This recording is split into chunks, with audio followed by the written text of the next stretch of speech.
Depuis hier matin, le climat entre la Russie et l'Ukraine s'est aggravé avec de nombreuses frappes aériennes et plusieurs bombardements sur le sol ukrainien.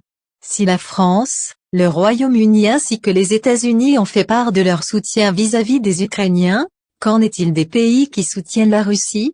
La Chine, première puissance mondiale, ces deux pays d'Asie ne sont pas en reste.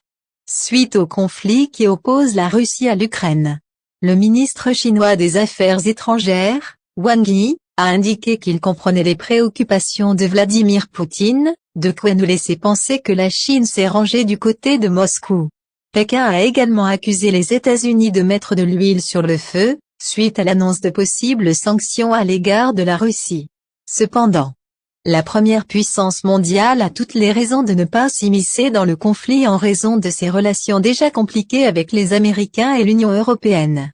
Deux pays, membres de l'OTSC, soutiennent la Russie. La présence du Kazakhstan, ancienne république soviétique, indépendante depuis 1991, ainsi que du Bélarus au sein de l'Organisation du Traité de sécurité collective, OTSC, dont fait partie la Russie, permettrait à ces deux pays d'entretenir un lien très fort avec Vladimir Poutine. Cet OTSC peut être comparé à une sorte de petit OTAN. Lorsque des émeutes ont touché le Kazakhstan en janvier dernier, la Russie s'était mobilisée pour leur venir en aide. Pour ce qui est du Bélarus, le président, Alexandre Loukachenko, a déjà eu une discussion avec Vladimir Poutine. Ce mois-ci, il affirmait que le Bélarus accompagnerait la Russie en cas d'attaque militaire. Le Venezuela et le Brésil, bien que l'Amérique du Sud soit un continent assez éloigné, certains pays ont aussi leur mot à dire. Le président du Venezuela, Nicolás Maduro, a annoncé à Vladimir Poutine qu'il le soutenait dans ce conflit avec l'Ukraine. Il a rappelé une alliance historique entre leurs deux pays, en 2008, pour l'indépendance de l'Ossétie du Sud. Pour Jair Bolsonaro, le président du Brésil, il a toujours eu beaucoup d'estime pour Poutine qu'il voit comme un homme fort.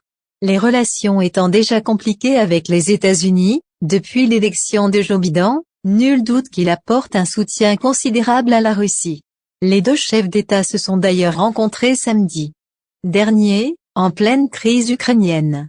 Mais aussi, Cuba, qui a affirmé voir d'un très mauvais œil l'expansion de l'OTAN le 19 février dernier, considère la Russie comme un pays frère.